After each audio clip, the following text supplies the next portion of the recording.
나는 내가 누구였는지 안다. 여러분에게 아마도 나였을 사람에 대해 말해줄 수 있다. 하지만 지금 나는 내가 쓰는 이 글줄들 속에만 있다. 나는 내 존재의 본질에 대해 확실히 모르겠고 자신이 글을 쓴다는 게 놀랍다. 물론 나는 라틴어로 말한다. 하지만 그것을 쓰는 법을 배운 적 있던가? 그런 것 같지 않다.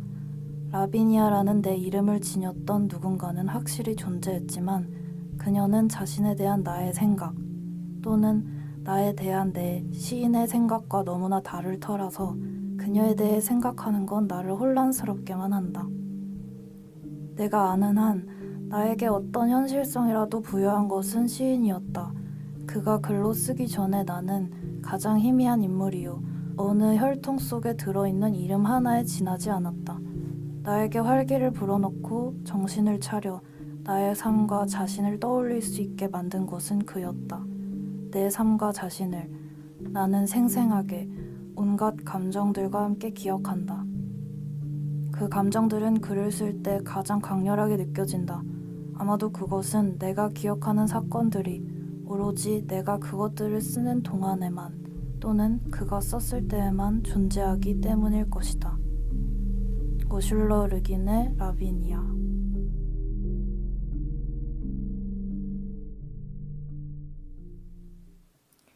안녕하세요. 오늘 MC를 맡게 된 싱잉볼 유미입니다. 안녕하세요. 저도 오늘 MC를 맡게 된 영원입니다. 오늘 개구리가 없어요.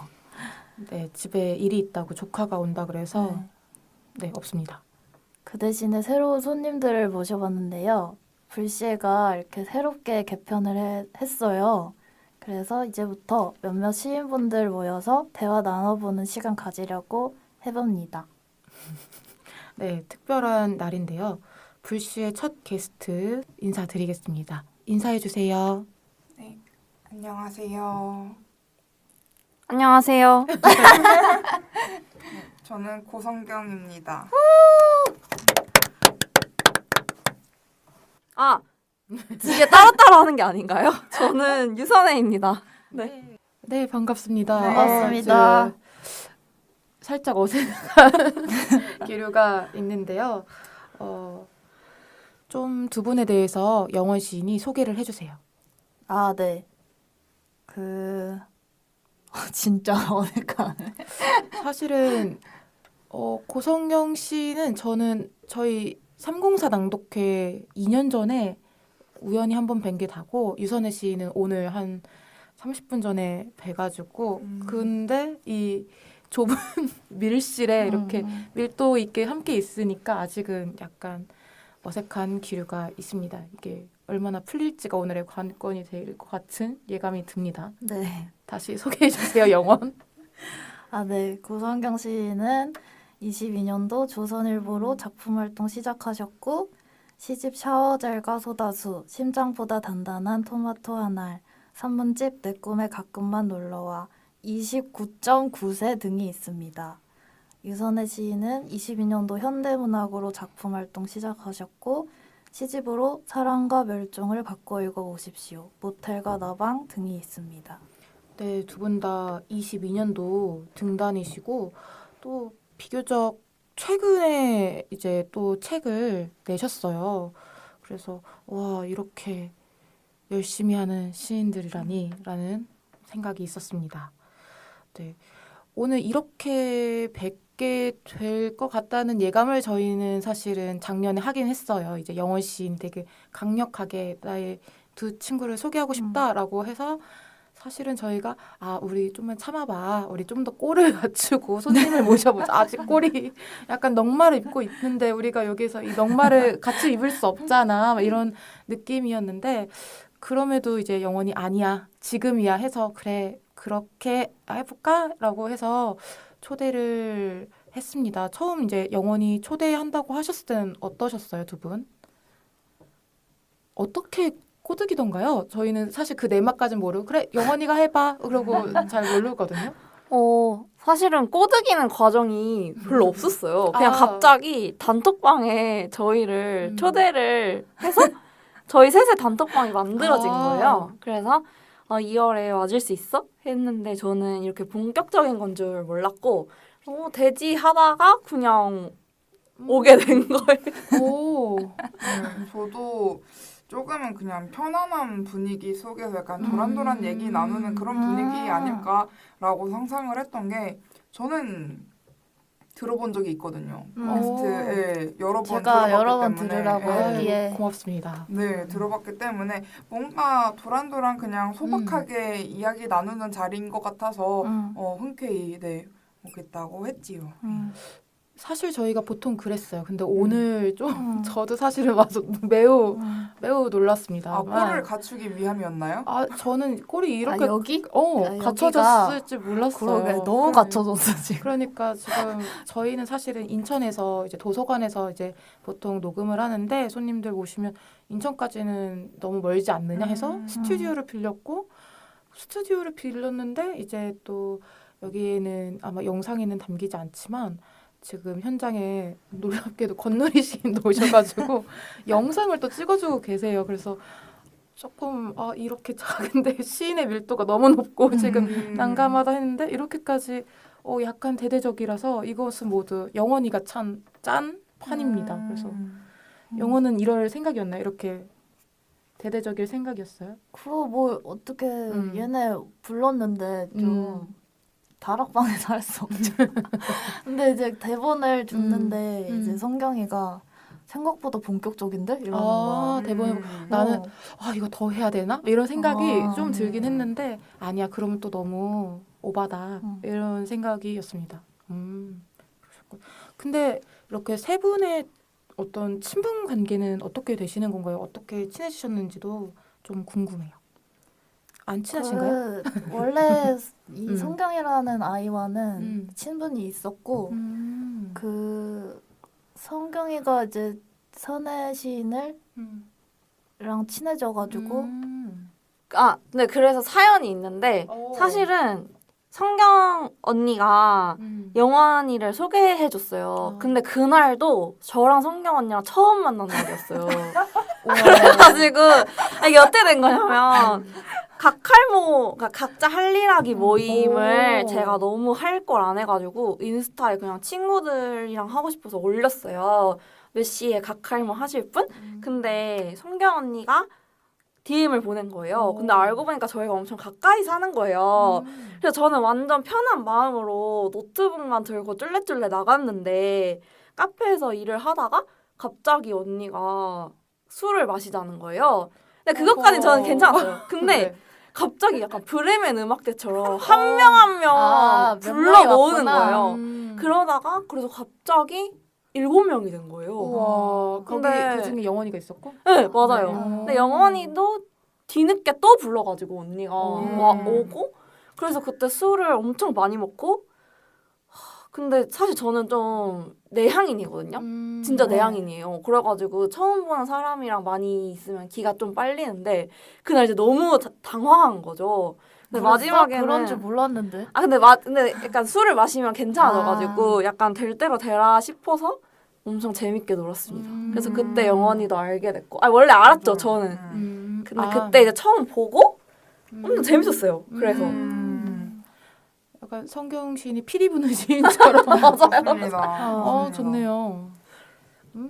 거의 이제 길거리 그 소동차 같은 거죠. 소동차 동네 아이들 몰고 다니는. 뒤에 따라붙어 올 사람 네. 이래서 드라이버를 하시고 뒤에 따라붙은 친구들 맞습니다. 너무 귀엽다. 그렇게 해서 두 분이 또 이렇게 친분이 생기고 이렇게까지 녹음이 돼서 불시에까지 찾아주셔서 너무 좋은 네. 소독차였다. 네. 그러면 요새는 좀 어떻게 지내고 계세요? 또 유세네 씨는 또 작년 연말에 상도 받으셨잖아요. 뭔가 어떠셨는지 어떤 소감을 얘기해 주실 수 있을까요? 일단은 두 번째 시집이 11월 말에 나왔는데 맞아요. 그게 좀 급하게 썼었어요. 그러니까 사실 급하게가 맞죠? 그냥 이제 주어진 시간이 조금 짧아가지고 촉박한 시간 안에 내야 됐는데 그래가지고 제가 돌아보니까 봄호의 발표를 막 30편을 30편 아니고 한 문예지 6개, 막 5개, 6개 이렇게 발표를 한 거예요. 근데 이제 저도 몰랐던 거죠. 그게 저한테 재앙이 될 줄 모르고 그렇게 발표를 하고 그 다음에 좀 아팠어요. 장염에 엄청 크게 걸려가지고 그래서 일단 겨우겨우 이제 써서 냈는데 전 좀 걱정이 많았어요. 어쨌든 열심히 썼지만 내가 열심히 썼다고 남들이 좋아하는 건 아니잖아요. 그래가지고 근데 이제 상을 주셔서 받았는데 그게 되게 저한테는 좀 안심이 됐달까요? 아 이게 그렇게까지 그런 건 아니구나. 잘했다 내 자신. 이걸로 그냥 됐다. 약간 좋다. 물론 근데 진짜 상을 받을지 몰랐어요. 왜냐면은 그게 이제 그랬겠지. 그쵸. 후보를 이제 8명을 이제 시 보다가 나오는데 당연히 받았으면 좋겠다고 생각을 했죠.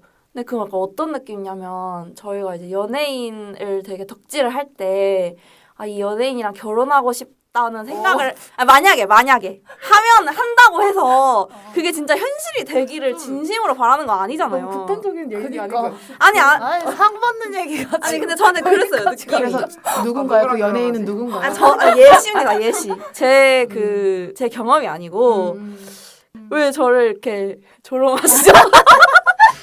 농담이에요. 그러려고 그런 건 아니, 아닌데 제가 그냥 가만히 듣고 있었는데 점점 이렇게 산으로 되게 혼자서 힘차게 걸어가셔서 맞아. 네, 전 나름대로 이제 가이드를 해드린 거예요. 맞아요. 네, 네. 제가 원래 그래가지고 네. 누가 옆에 있어서 되게 좀 힘차게. 알려줘야 됩니다. 그래서 문제문학상을 받으시고 그쵸 모든 상들을 받아본 적은 없지만 그럼에도 어떤 것들은 나에 대해서 조금 가는데 버팀목이 돼줄 것 같다는 생각이 들어요. 그래서 유선혜 시인이 과도기와 어떤 길들을 가면서 아픔을 그래도 자기 확신을 다시 찾을 수 있는 좋은 기회가 되었다라고 진짜 정리 잘한다. 이렇게 이해하면 될까요? 진짜 잘 정리해 주셔서 다행입니다. 감사합니다. 그렇고 네. 고성경 씨는 어떻게 지내셨어요? 뭐 영원히의 대본에 따르면 유럽 여행을 다녀오셨나 봐요. 맞아요. 작년 진짜? 11월에 다녀왔는데 그냥 프랑스 한 나라만 아, 다녀왔고 이제는 뭔가 전생 같은 기억으로 남아있는데 일단 가서 너무 추웠고 맞아. 가서 느꼈던 게 와 너무 춥다. 이게 맞아. 추운데 습해요. 비가 맞아. 많이 오니까 습해요. 그래서 와 뼛속 깊이 춥다라는 감각이 좀 컸던 것 같아요. 그리고 약간 거기도 좀 서울 못지않게 차가운 새끼들의 도시다. 네, 그런 느낌을 많이 받았습니다. 일단 제가 캐리어를 2개를 가지고 갔는데 그 돌길이에요 대부분. 맞아요. 울퉁불퉁한 돌길이어서 캐리어 2개를 가져왔어? 네. 얼마나 가셨어요 기간은? 기간 2주 정도. 네, 그래도, 2주에서 뭐 작은 이제 휴대용 기내용 기내용 캐리어 하나랑 이제 커다란 짐 가방 하나랑 이렇게 가져갔는데 이거 2개 가지고 다니는 것도 쉽지 않더라고요. 그러니까요. 그리고 약간 유로가 지금 많이 올랐거든요. 정말 솔직히 말해서 거의 2,000 맞아요. 네, 맞습니다. 그래서 이제 뭘 먹어도 뭘 봐도 이게 이 가격이라고 돈밖에 안 생각하면은 보이는구나. 본전 생각을 하셔. 생각이 나는 거죠. 네, 네. 약간 돈 생각하면은 열이 받는 기쁜 마음보다 뭔가 즐거운 마음보다도 이게 이 가격? 약간 이런 의문이 더 먼저 떠올랐던 그런 기억이 있습니다. 네. 그럼에도 불구하고 이거는 좀 본전치기 했다라고 하는 순간들은 있을까요? 없나요? 다 믿었나요? 그래도 네. 저는 니스가 너무 좋았어요. 오. 네, 니스에서 바다를 봤던 기억이 너무 멋있다. 저한테 되게 조금 뭔가 낭만적인 느낌을 많이 받았었고 그런 장면들이 떠오르는 것 같아요. 뭔가 을에 그렇듯 이제 노을이 지고 이러면 사람이 괜히 감수성이 풍부해지고 그럼요. 이렇잖아요. 예, 그런 장면들도 떠오르고 그리고 또 왠지 저는 이상하게 해외여행을 가면은 그 당시에 뭔가 누구랑 싸워요. 그러니까 그 어. 같이 간 동행이랑 싸우는 게 아니고 어. 멀리 있는 한국에 있는 누군가와 아, 싸우게 되는 거예요. 되게 그러기 조금 쉽지 않은데. 네, 그러니까 음. 이상한 징크스가 있어가지고 그날도 막 전화를 막 한참을 막 하면서 막 싸웠던 기억이 나. 니스에서 네, 울면서 싸우고 막 이랬던 진짜? 기억이 나요. 네. 이겼어요? 네, 이겼어요. 아유, 네, 다행이다. 네, 어저께 이제 한국에 와서까지도 연장전이 이어져가지고 네, 결국에는 네, 이겼습니다. 네. 이겨야지. 네, 싸우면. 그리고 이왕이면. 어쨌든 유럽병은 진짜 갔다 와야 치유가 되는 것 같아요. 네, 저는 맞아. 오래 확 앓으셨구나. 났더라고요. 네, 아. 되게 오랫동안 네, 오랜 지병이었는데 그것이 네, 한 번 다녀오니까 싹 치유가 되어서 너무 좋다. 거의 예, 구마 당한 것처럼 맞아. 네, 진짜. 깨끗이 치유가 되었습니다. 서울이 그렇게 따뜻한 도시인 네. 줄 처음 알았어. 너무 편하죠? 에스컬레이터도 맞아요. 많고 네. 길도 물도 깨끗- 공짜로 주고. 길도 깨끗하고. 화장실도 공짜로 쓸 수 있고 저도 최근에 세 번째 시집 원고를 넘겼어요. 아, 축하드립니다. 우와. 저도 누구랑 결혼할까 하다가 창비 어떤가 네, 이런 세 생각을 번째 네. 상상 결혼을. 네. 아 진짜. 이번엔 창피 어떨까? 네, 약간 이런 생각을 또 했습니다. 아 그럼 원고를 지금은 이제 편집부에 네. 1교를 기다리시는. 맞습니다. 아, 그렇구나. 1교를 기다리고 있고 이제 4월 중에 아마 출간이 될 4월. 같아요. 네. 아 진짜 내일 모레네요. 음. 지금이 제일 약간 떨릴 때려나? 오 나 맞아요. 그러네. 그게 그렇겠다. 1교 받기 전. 1교를 받을 때 보통 편집자님께서 그래도 약간 코멘트 같은 것도 적어주셨던 것 같아요. 이런 부분이 좋다, 이런 부분은 뭐 이렇게 표현을 고쳐라는 교정 교육을 넘어서는 그런 코멘트를 받을 때 좀 반가웠던 기억이 갑자기 나네요. 되게 어떻게 보면은 첫 독자시잖아요, 맞아요. 편집자님께서. 그래서 되게 귀하게 우와 신기하다 했던 경험이 갑자기 생각이 납니다. 네. 그래서 마침 다음 질문이 그래요. 시집 소개에 대한 건데 사실 이 질문에서 좀 궁금한 거는 길지 않은 기간에 지금 세 번째 시집을 이제 준비하고 중이시고 두 번째 시집을 내셨잖아요. 첫 번째 시집과는 또 어떤 느낌이 달랐고 지금은 또 어떤 느낌의 시집인 것 같다는 예고편도 시집에 대한 네. 느낌 예고편도 말씀해 주셔도 네. 재밌을 것 같아요. 저부터 네. 얘기를 해보자면 저는 좀 분위기가 많이 달라진 것 같아요. 근데 그 이유가 사실은 좀 현실적인 이유가 이제 쓰는 시간이랑 내가 어떤 상황에서 그 시를 썼는지가 되게 시집에 많은 걸 좌우하는 것 같은데, 이게 첫 번째 시집은 그 제일 오래된 시가 막 2019년 시도 있고, 그래서 써왔던 거를 묶은 거거든요. 근데 이제 두 번째 시집은 뭔가 어떤 기획이나 좀 큰 방향성 같은 걸 좀 생각을 했던 것 같아요. 근데 이 생각을 한 게 사실은 좀 이게 짧은 시간 동안 집중을 하려면 좀 내가 좀 어떻게 써야겠다 이런 생각이 좀 있었고 그래서 제가 사실은 이게 막 5년, 6년 동안 살다 보면서 그때그때 쓴 것들은 그 당시에 제가 좀 담겨져 있는 느낌이거든요. 근데 두 번째 시집은 이게 아무래도 사람 사는 게 하루하루가 똑같잖아요. 그러니까 그렇게 쓰다가는 안 될 것 같은 거예요.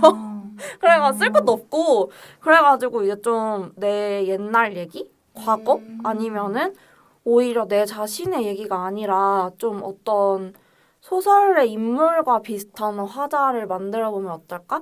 이렇게 생각을 좀 했던 것 같아요. 그래서 과거 얘기를 일부에 좀 제 유년 시절 얘기가 있고 2부에는 이제 좀 어떤 한 명의 캐릭터 같은 화자를 구심점으로 해서 연작을 넣었던 것 같아요.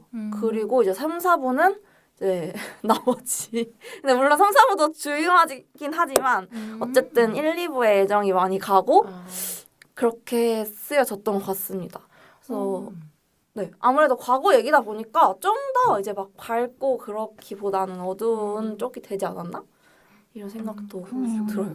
유선혜 씨 시집 읽을 때 좀 많은 힌트가 될 것 같아요. 좋은 지점인 그리고 것 진짜 같아요. 조금 바뀐 느낌이 들었어요.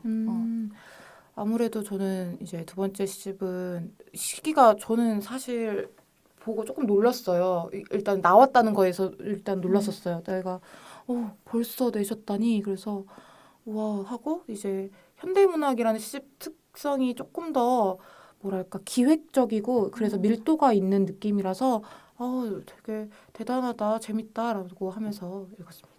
감사합니다. 성경 씨는 어때요? 그 세 번째 시집이 나온다는 걸 저희가 이제 네, 말해도 되는 거죠? 네네.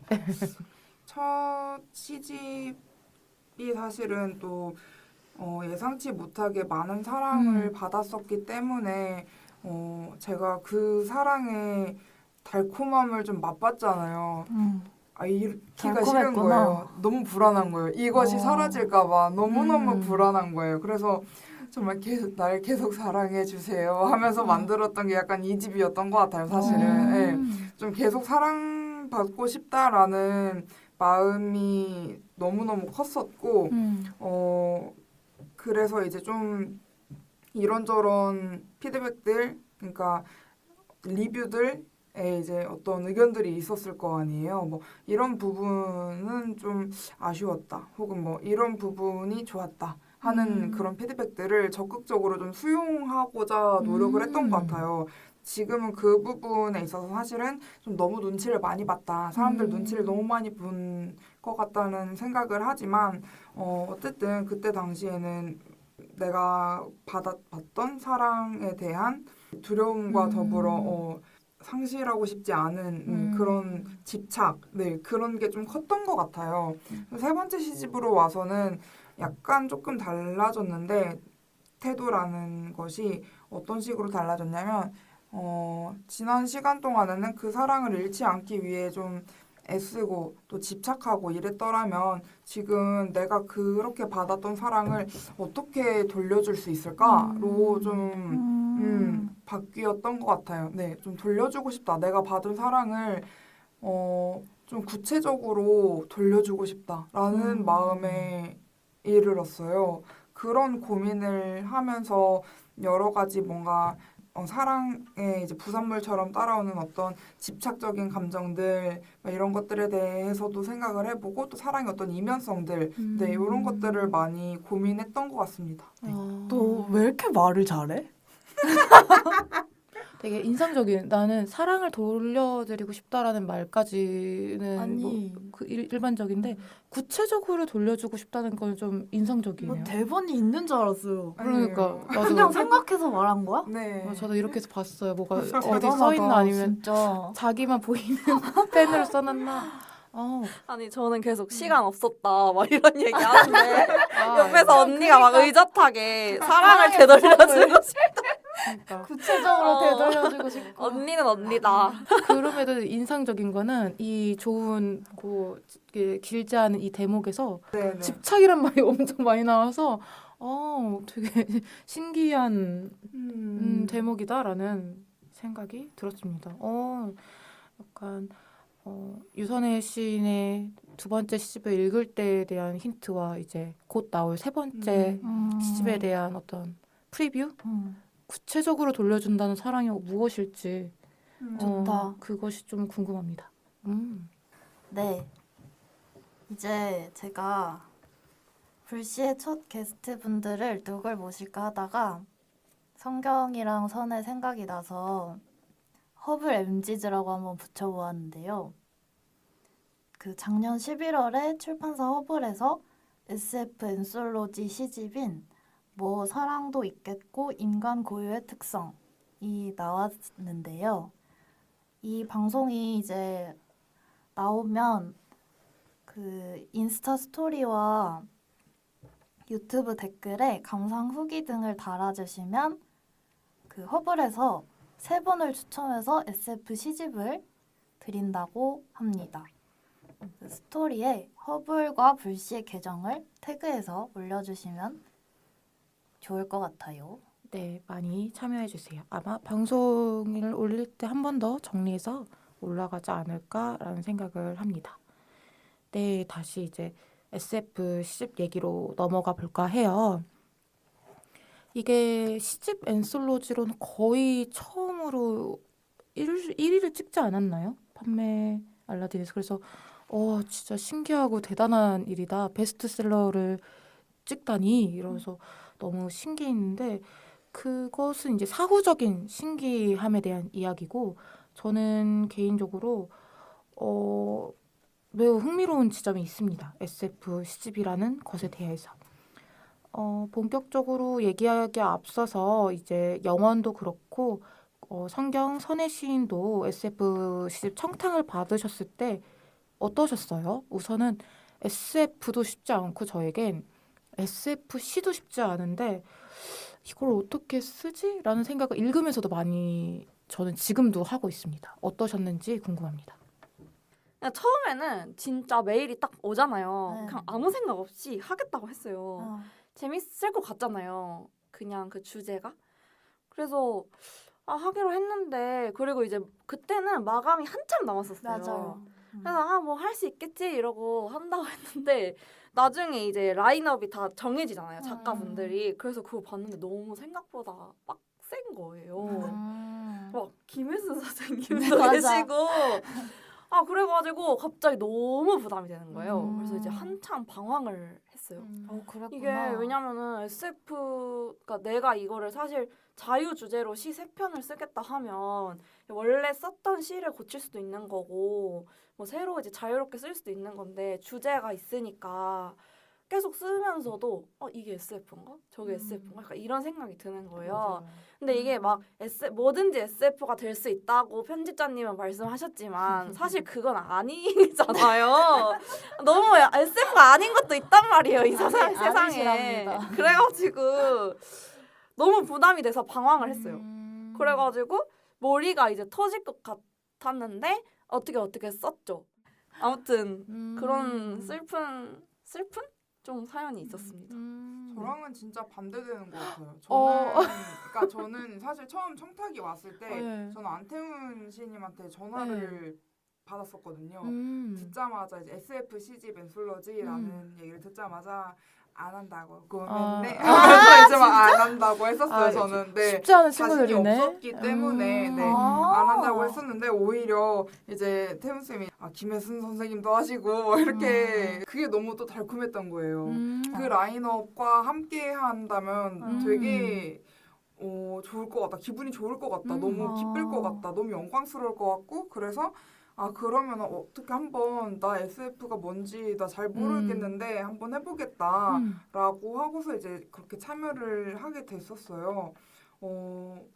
저 같은 경우는 거의 근데 마감이 한참 남았던 시점에 시를 한 17편, 8편 정도 보내드리고 이 중에 3편 고르셔라 우와. 라고 했습니다. 와, 네. 대단하다. 정말 이건 또 상반되는 그런 케이스다라고 와, 생각을 해서 너무 얘기를 비교되네. 드리는 건데 저는 굉장히 사실 모범생이에요. 저는 진짜 그러니까요. 모범생이에요. 네.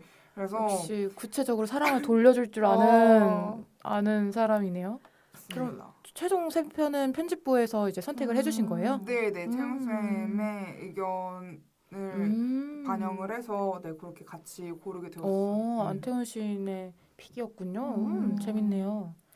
저는 뭔가 이 아이들과의 총합적인 의견으로 따지면 저도 태연 시인님한테 이제 전화가 왔는데 일단은 안심부터 시켜주시는 거예요. 일단은 그는 무서운 거 아니야. 사람을 먼저 달래는구나. SF 시집이란 걸 할 건데 거창한 거 아니고 들어와 막 이렇게 하시면서 그리고 이미 그런 시를 쓰고 있기 때문에 무서워할 거 없다. 그냥 같이 해보자 이렇게 하셔가지고 너 이미 SF다. 이미 SF 별거 아니고 이미 뭐 생물적인 시를 쓰고 있기 때문에 그냥 하면 된다 이랬어요. 근데 나는 뭐 또 별 생각이 그때 청탁도 별로 없었고 그래서 네 할게요 이렇게 했죠. 할게요 하고 나서는 괜찮았어 시 쓰는 게? 네 그리고 저는 주제가 있어서 좋았어. 좋았어요. 오히려 저는 그럴 수 오히려 있겠다. 주제 있고 이렇게 시키는 대로 하는 거 좋아하거든요. 그 시집에 대해서 조금 더 얘기를 해보자면 뭐 사랑도 있겠고 인간 고유의 특성 SF 시집이에요. 단연 가장 재미있는 게 순서가 섞여 있다. 그리고 시인의 이름이 지워진 상태로 이제 이 시의 정체를 알고 싶으면 이제 뒤에 가서야 알 수 있는 시집의 구성이 재미있으면서도 저는 읽는 사람으로서는 답답하죠. 아, 누구지? 이러면서 처음에 이제 알아맞추기도 하고 틀리기도 하면서 이런 구성인 거를 그러면 쓰실 때는 몰랐던 걸까요? 청탁을 받았을 때는 알았나요? 몰랐어요.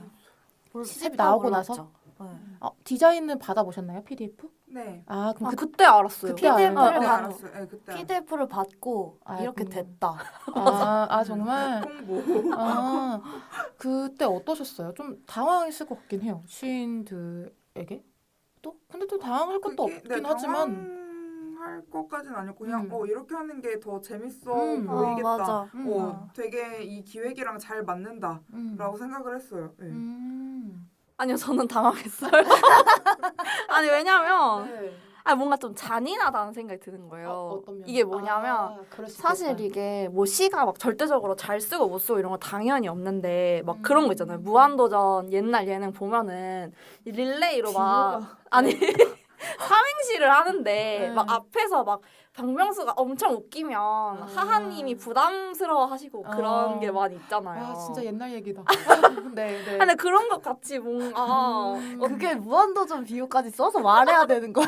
아니 그냥 앞에 분들이 잘 썼으면 내가 쫄린다 이렇게 말. 그러니까 연예인과 예능을 좋아하시는구나. 아니 그냥 그런 생각이 났다고 얘기할 수 있잖아. 알았어, 왜 이렇게 미안해. 중딩 같지? 연예인 얘기, 그러니까. 무한도전 얘기. 좋아하는 거. 오늘 또 아디다스 이렇게 저지 입고 오셔서 진짜 약간 중학교 어. 1학년인 줄 알았어. 약간 그런 느낌이 나요 지금. 아니, 어쨌든 아무튼 그래서 이제 부담이 됐는데 네.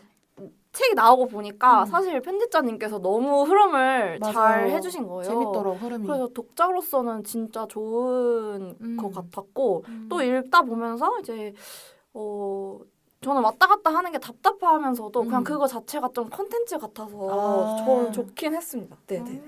잔인하다라는 생각을 나 처음에 못했어. 그 받고 나서 그냥 좋았어. 우와 신기하다. 이렇게 생각을 했는데 그러고 보다 보니까 그 누구 시인지 처음에 맞춰봤단 말이야. 얼마나 맞췄어요? 근데 어. 그냥 뭐 어떤 거의 못 맞췄어. 진짜? 전 좀 맞췄어요. 저도 나도. 그래. 넌 내가 뭐가 돼. 근데 오케이, 이제 오케이. 그 뒤에 내 앞쪽에 있는 시가 있었는데 그 시가 음. 너무 안태현 시인 시 같은 거야. 아 그래서 너무. 뭐지? 라고 생각을 했는데 그 태연 시인님한테 말했더니 맞다고. 맞아요. 그게 저는 이제 말씀을 해주셔서 나중에 찾아봤는데 너무나 이거는 뭐 그니까 알 수 있었던. 지문이시 인식처럼. 그랬고 이제 순서를 섞었을 때는 섞었다는 걸 이제 다 책으로 보니까 이게 너무 확연하게 또 느껴지는 거예요. PDF가 아닌 그 형식으로. 근데 그래서 막 내 앞에 막 이재니 시인님 있고 막 이러는데 부담이 되는 거야. 뭔가 몰라. 아니 삼행시 맞다니까. 그래 삼행시가 그치, 맞다. 그치. 너 비유 좋다. 너 잘했다. 그래 내가 이제 새로 예능에 나가는데 막 앞에서 강호동이랑 막 아니 아무튼 그러니까 이제 내가 기가 죽을 수 있는 거지. 이재니 강호동상. 오케이. 국민 MC. 그럴 수 있죠. 그럴 그치 수 있어. 그치. 네 아무튼 저 이게 어디로 가고 있는지 살짝 그러게. 살짝 지금 끈을 놓을 것 같았어. 순서. 어쨌든 다시. 네 그러면은 여기 이제 세 분께서 각자 쓴 시에 대한 약간의 힌트처럼 좀 소개를 해주는 시간을 가져볼까요? 저는 일단 음. 검은 개에 대한 잡문, 음. 무한호텔과 너시엘이라는 시를 썼는데요. 그 청탁서 받은 직후부터 좀 시간이 많았어서 무슨 작품을 좀 오마주해서 쓸까 그런 걸 생각을 해보고 있었어요. 근데 그 좋아하는 SF 작품 중에 이제 공각기동대라는 그 만화가 있는데 그 검은 개에 대한 잡문이라는 시가 그 공각기동대에 나오는 쿠사나기 대령에 대한 이야기를 썼고요. 그게 공각기동대가 원제가 고스트 인 더 쉘이라는 제목인데 직역하면 껍질 속의 영혼이라는 뜻이에요. 그래서 그 의체나 기계 안에 있는 그 영혼과 인공지능에 대한 이야기라고 볼 수 있어서 뭔가 그런 이야기를 해보고 싶었고, 그 무한호텔이라는 시는 그 수학에서 유명한 무한호텔 명제를 생각하면서 쓴 시인데 예전에 발표했던 시 중에서 골랐던 것이었고요. 그 너쉘이라는 시는 좀 여러 가지 모티프를 가져와서 쓰고 싶었는데 일단은 그 이안 맥큐언이라는 소설가의 너쉘이라는 책에서 따온 제목이었고요. 또 하나는 나의 지구를 지켜줘라는 순정 만화랑 엔라키라는 소설가의 라드츠 제국 시리즈라는 소설이 있어요. 그런 것에서 좀 영감을 얻었는데 어쨌든 이 시 자체가 좀 유성애적인 지점에서 써보려고 했었고 그 신체나 자신이 속한 곳에 대한 그 디스포리아를 느끼지만 또 그것까지 사랑해보려고 하는 그런 불가능적 지점을 좀 SF로 써보고 싶어서 썼던 시입니다. 저는 세기말적 의문, 몬스터 챔버, 모스맨 관찰기라는 시를 썼는데요. 이 세 개의 어떤 중심적인 내용이라고 하면 괴물성에 대한 내용인 것 같아요. 일단은 세기말적 의문은 포켓몬의 뮤츠라는 몬스터가 등장을 하고요. 뮤츠는 이제 뮤라는 전설의 포켓몬이 있는데 그 뮤의 DNA를 채취를 해서 만든 복제 포켓몬이에요. 그래서 엄청 강한데 또 뮤보다는 약하고 이제 복제 포켓몬이란 무엇인가 이런 주제를 그 극장판 1기에서 뮤츠의 역습이라는 작품에서 이제 좀 심오한 내용이거든요. 근데 그거를 보면서 생각을 했고 이제 몬스터 챔버랑 모스맨 관찰기도 이건 좀 연작인 것 같은데 모스맨이 이제 괴물인데 이게 미국의 어느 지역에서 목격이 됐었다 하는 좀 크리처 같아요. 그래서 이게 모스가 나방이잖아요. 그래서 이제 나방 형태의 괴물인데 원래 이게 두 번째 시집에 들어가려고 했다가 이거는 좀 SF적인 거랑 연관이 많이 되겠다 해서 이거를 여기에 이렇게 넣게 됐고 제가 생각했던 거는 이게 SF도 장르가 있잖아요. 뭐 사이버펑크라든지 스페이스 오페라라든지 아예 이 지금 현실이 아닌 미래나 우주, 그러니까 시공간적으로 좀 괴리된 것을 배경으로 하는 것들이 있는 반면 또 이 현실의 어떤 낯선 존재가 침입하는 형태도 있잖아요. 저는 이 후자를 조금 생각을 했던 것 같고 그거를 보통 이제 언캐니하다고 하잖아요. 그게 이제 아마 불쾌한 골짜기 할 때 그게 언캐니인데 이게 원래 원어가 독일어거든요. 근데 이게 운하임리인데 그 하임이 집으로라는 부사어예요. 집에. 그러니까 이게 집에 있는 것처럼 친숙하지 않은 거죠. 그러니까 이게 집 안에 괴물이 있는, 그러니까 이 익숙한 세계에 낯설고 섬뜩한 게 왔을 때 우리가 맞이하는 좀 공포나 심연 같은 게 있어서 좀 그런 걸 써보고 싶다는 생각을 한편으로 했었고 또 맨날 제가 하는 생각이 이게 집 가고 싶다 이런 생각 진짜 많이 하거든요. 근데 이런 생각 너무 많이 하다 보면 집에 있는데도 나도 모르게 집 가고 싶다 이런 생각이 들어요.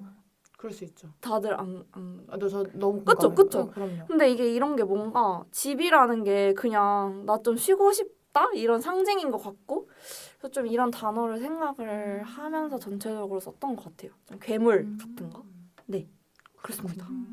성경 씨는 저는 아포칼립스, 결정적인 감염, 사랑과 자유와 평화라는 시를 이렇게 썼고요. 발표를 했고 좀 SFC라고 생각하면은 왠지 좀 비현실적인 상상 또는 뭔가 기술적 장치를 동원한 그런 시를 생각하기 마련인데 저는 꼭 이제 그런 시만이 SFC는 아닌 것 같다라고 좀 생각을 했던 것 같아요. 오히려 뭔가 현실을 낯설게 만드는 어떤 사유의 프레임을 같은 거 아닐까? 그 SFC라는 것은 그런 생각을 좀 했던 것 같고 또 반대로 우리한테 낯선 것을 뭔가 익숙한 것처럼 느껴지게 만드는 어떤 친근감이 묻어나오게끔 하는 아주 낯선 것을 그리워할 수도 있고 그렇잖아요. 그런 거에도 어떤 SF적인 정서가 깃들 수 있다라고 좀 생각을 했던 것 같아요. 그런 측면에서 네, 시들을 골라 발표를 했던 것 같습니다. 네. 그러시군요. SF라는 거 자체가 좀 어렵다고 생각했는데 그래도 각자 어느 포인트를 살려서 시를 쓰겠다라는 게 네, 느껴지네요. 그러면 여기에서 이제 시집 중에 좋아하는 작품 하나씩만 읽어볼까요? 네. 두 개는 조금 긴 것 같아서 뭐 본인 작품 읽어도 좋을 것 같아요. 본인께 좋으면 제일 좋은 걸로 한 편씩 돌아가면서 읽어주시면 좋을 것 같아요. 그러면은 SF 시집에서 한 편씩 읽도록 하겠습니다. 읽어주세요.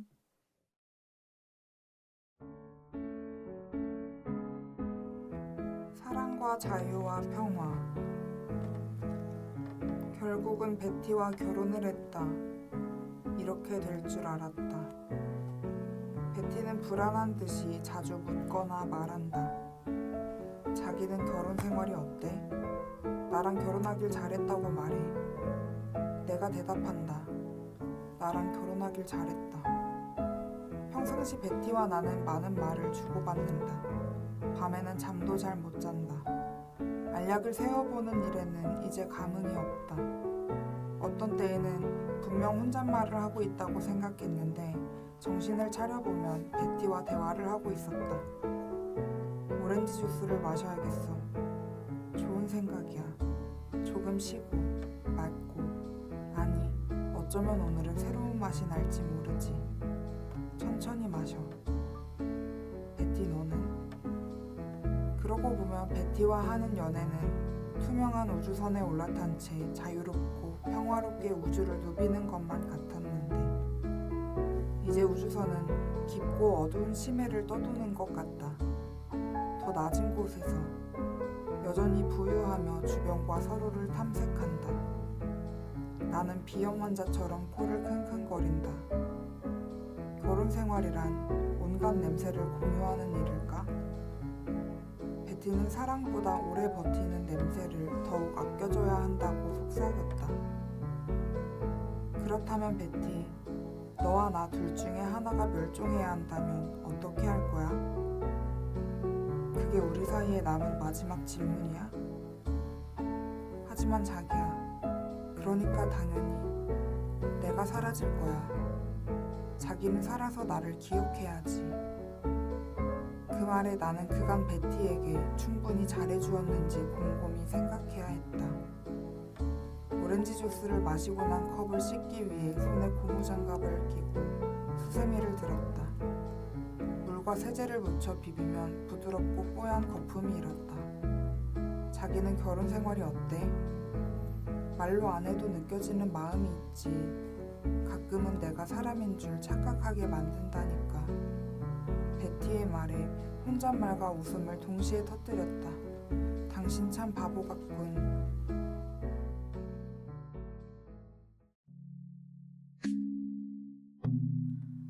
세기말적 의문. 희박한 확률을 뚫고 일어난 모든 일이 행운이나 기적이라 불리는 것은 아니다. 복제된 것들의 삶이 그러하듯이 그들의 삶은 간단한 이지선다를 따른다. 약하면 사라진다. 강하면 재앙이 된다. 알려지지 않은 섬이 있다. 하얗고 깨끗한 방이 있다. 유전자를 복제하는 과학자가 있다. 거대한 시험관 속 인공 양수가 있다. 뮤츠는 거기에 있다. 난 누구지? 여긴 어디지? 난 무엇을 위해 태어난 거지? 극장판 포켓몬스터 일기 뮤츠의 역습에서 뮤츠는 위의 질문을 약 19번 반복한다. 웅크린다. 뺨으로 배양액이 스며드는 감각. 뮤츠의 손가락은 3개. 그건 인간과도 괴물과도 다른 모양. 커다란 두 눈을 감는다. 눈이 있는 생물에게는 눈물샘이 있다. 잊으려 한다. 눈물은 다양한 기능을 하니까. 눈물은 눈이 건조해지는 것을 막는다. 이물질을 씻어낸다. 눈물은 슬픈 마음을 진정시킨다. 뮤츠에게는 눈물샘이 있다. 나와 뮤츠는 마주보고 있었다. 모니터 화면을 통해서였다. 우리는 둘 다 흰 방 안에 있었고 눈물을 참고 있었으며 그 장면은 사이언스 픽션에 흔히 등장하는 가상세계와 현실 사이의 연결 따위가 아니었다. 포스트 아포칼립스 속의 괴물과 인간의 교감 같은 것도 아니었고 판타지 히어로 만화의 감동적인 우정 서사는 더욱 아니었다. 여기는 현실이란 말이야. 현실이란 말이야? 지금 이게 실제로 일어나고 있다는 뜻이야? 뮤츠는 진정하려 했다. 함께 가상하늘을 떠돌던 친구들이 전원이 차단된 홀로그램처럼 사라질 때도, 자신을 실패작이라 부르는 과학자의 목소리가 들릴 때도, 그들이 전설 속 괴물의 유전자를 베껴 만들어낸 것이 고작 이 끔찍한 인생이라는 것을 알게 되었을 때도 나는 진정하려고 했다. 이런 실험체가 동요한다. 어서 마취제를 투약해. 양귀비의 열매는 아편이 된다. 뮤츠는 덜 익은 열매처럼 거대한 유리관 안에 곤히 잠들어 있다. 아편은 열을 진정시킨다. 고통을 완화한다. 슬프기 때문에 오는 생물은 인간이 유일하다는 가설은 이론의 여지가 있다. 슬프기 때문에 괴물을 만들어내는 생물은 인간밖에 없겠지만 인간은 아편에서 모르핀을 추출한다. 훨씬 적은 양으로 고통을 잊게 하며 효율적으로 숨을 먹게 한다. 순수한, 더욱 순수한 성분을 만들어낸다. 단번에 뇌를 망가뜨리고 쾌락을 영원히 갈구하게 하는 헤로인처럼 있어서 행복한 게 아니라 없음으로 고통스러운, 순수할수록 강한 것들, 강할수록 악명 높은 것들. 진정제를 내놔, 진정제를 내놔. 위의 대사를 뮤츠가 뱉은 적은 없다. 뮤츠는 화면 속에서 싸우고 있었다. 묻고 있었다. 난 누구지? 여긴 어디지? 이런 물음은 답을 찾기보다는 아예 잊어버리는 편이 쉽고 빠르고 저렴한 방법이라는 것을 뮤츠는 몰랐고 나는 알았다. 나는 인간이었으므로. 곧이어 인간은 펜타닐을 발명한다. 가장 순수하고 명쾌한 정답. 거대한 제약회사의 사장이 실험실에서 만들어낸 강력한 복제품. 합성된 것은 싸고 세다. 나는 그 회사가 만든 인공눈물을 애용한다. 내 점막은 쉽게 말라 오래도록 모니터 속 뮤츠와 눈을 마주치기 힘들다. 뮤츠는 눈을 뜬다. 유리를 깨고 나온다. 삶이 시작된다. 나는 웅크린다. 나를 복제한 사람을 죽이러 갈 차례다.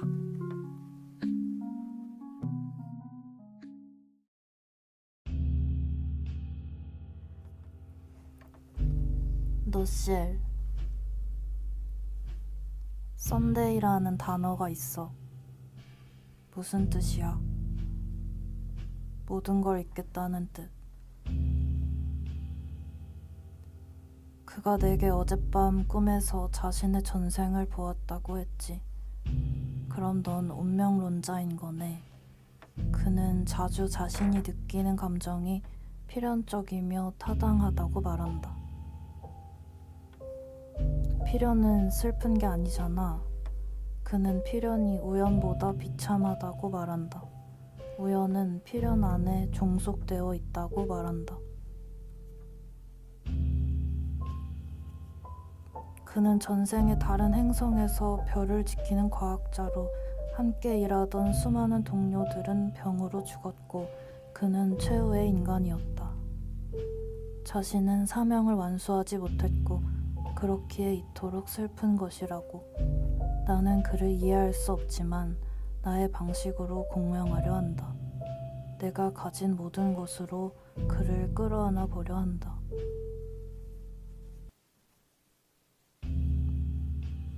그는 어디에서든 내게 말을 걸 수 있다. 나는 그가 어디에 있든지 무엇을 하고 있든지 바로 알 수 있다. 그는 늘 내 몸 안을 걸어 다닌다. 우리는 가끔 속삭이는 연인들의 이야기를 훔쳐 듣기, 빛으로 빨려 들어가는 시간 속을 유영하기, 조금씩 확장되어가는 모체 속의 자신을 느끼기. 나는 그에게 사라진 별의 언어를 배운다.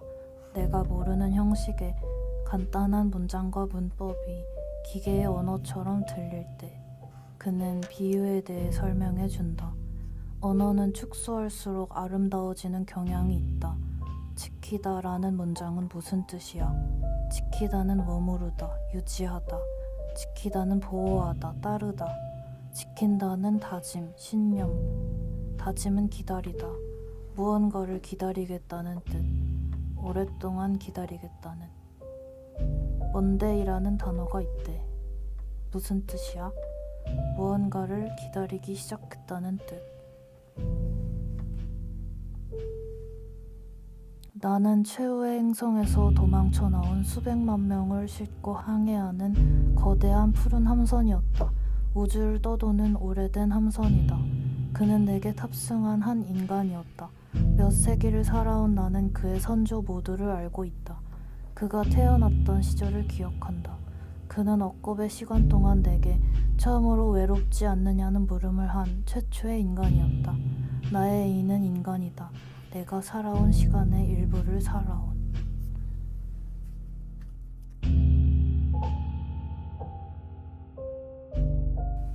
2부에서 계속됩니다.